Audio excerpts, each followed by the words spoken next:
What is going on, folk? It is NimbleThor here, and welcome back to my mobile gaming quest, where today we are going to check out Slug Infinity. And this game is an idle game set in the Metal Slug franchise that saw its first game release all the way back in 1996. And as with any popular franchise, it is only a matter of time before an idle game version of that game eventually comes along. But Slug Infinity isn't a clicker game though, it's an idle game, which means it's less about clicking and more about resource management and then incrementally improving upon our team and our powers. And there's a ton you can do in this game. And then once we start to feel like the game is progressing a bit too slowly, we of course just reset to go all the way back to stage 1 again. But before we do that, let's go through some of the content that this game has to offer. So first up, since it's an idle game, our troops fight through these stages automatically, completely automatically, but we of course get to pick which troops we want with us. So right now we have 6 different troops with us, and that's the total amount of troops we have in our team as well right now, but later on we will unlock more, and then we will have to make decisions as to which ones we want to keep using. All of these troops here can be promoted, and we can enter the dungeons over here 10 times every single day to earn more copies of each troop, so that we can eventually promote it. So that's a pretty nice gameplay element right there off the bat. We've also got something called War Books that we can check out over here. And War Books will give us a small boost to our stats. This one here does so that regular army soldiers have 250% extra health, which I guess is actually a pretty big boost. And quest gold reward is increased by 50%. And now to make our war books even stronger, we can go over here to the battle training camp, where we can enter into 5 battle training camp levels every single day to be able to upgrade our war book further. Apart from that, we spent a ton of gold on leveling up our units, which is what I'm doing right now here on the screen. I'm trying to level all of them up to level 100, so let's see if we have enough gold to actually do that. That one's level 100 now. This one here on the right side is level 100. And what about the rest here? Let's get all of them to level 100 and see if we're actually able to complete stage 130, or if we're so stuck that we have to go back and reset. I think we've used most of our gold now, but the next gameplay element that I want to show you guys is that in order to earn more gold so that we can upgrade our units even more, we complete quests. And quests are of course completed automatically, and you guys can see that I've got 8 quests going on right now, and the first one completes every 3 seconds, the next one completes every 5 seconds, then 15 seconds, and so on, and we can actually start some new quests as well.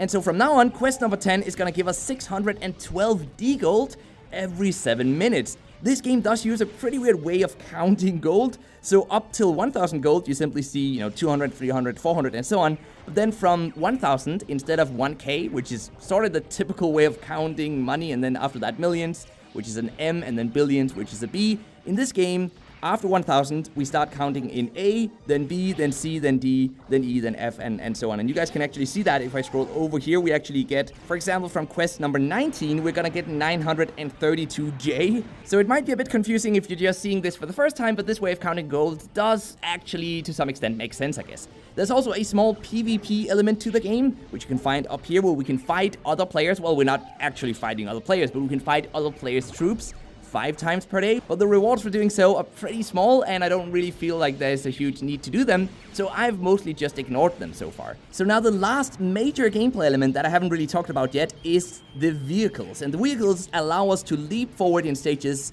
which is really beneficial when you've just reset and you really just want to get up there very quickly again. Apart from that, there's just a ton of achievements, and these achievements will reward us with premium currency for free, which is why I have 2,500 premium currency, which is a lot of premium currency, by the way, without having to spend any real-life money on the game. There's also a bit of an offline idle gameplay as well in this game, in that our troops will keep fighting for 12 hours since we last played, so that's a nice incentive to get back into the game at the very least twice per day, just to be able to optimize that and get as much gold as possible. Now that we've gone through everything though, let's do a reset, and we do that by heading up here to the return section, and we can choose to pay 300 premium currency to double up the amount of medals that we're gonna get. But I'm not gonna do that, I'm just gonna return here, because we get plenty of medals already. And so now we actually have 1,900 trophies, and we can use those to upgrade the mastery of physical soldiers, of flame soldiers, and of lightning soldiers, which are the 3 different types of soldiers that we have with us. I want to upgrade mostly the lightning soldiers, so I'm gonna do that 10 at a time. and now we have 689 left. So I want to go a bit for the flame soldiers, a bit for the physical soldiers, and now we're left with only 39. So I think we can't really use that for anything, so we're just gonna wait till the next reset, and then we'll be able to upgrade these small stats a bit further. So now we should be a lot stronger, but our units are all the way back to level 1 again, and we are back in stage 1. Well, we're in stage 7 now, but we started out in stage 1, and all of our quests have reset as well, so what we want to go ahead and do is just go start some new quests, which is, as I said, the fastest way to earn in-game gold. Now, I do want to say that this game is rather confusing. I spent a lot of time understanding the different gameplay elements. I really didn't get it in the beginning, and I think a lot of you will probably have the same experience with the game, but at least the monetization is on the bright side. It is on the nicer side of how in-app purchases can be implemented in one of these types of games. Don't get me wrong, there is a ton of in-app purchases, but we get so much premium currency for simply completing missions, and as long as we're smart about how we use that, and there's not a huge need for the premium currency in the first place, then I'm completely okay with that. To some players, it might seem off-putting that we have these in-app purchases going all the way up to $100 US, but in my experience, there's very little need for the premium currency in the first place. So now that we have gone through most of what this game has to offer, is Metal Slug Infinity better than all the other idle games out there? Well, for fans of the Metal Slug franchise, definitely, but for the rest of us, it's a bit more tricky to answer. I will say, though, that this is one of the only idle games I've seen with a focus on military combat, and that does give me a very nice Flash browser game vibe, which really throws me back. I love nostalgia, so it does actually entice me. I also really like the fast pace of the game. It doesn't feel dragged out, which is an issue I have with some idle games. Not the majority of them, but some idle games do really feel dragged out a lot.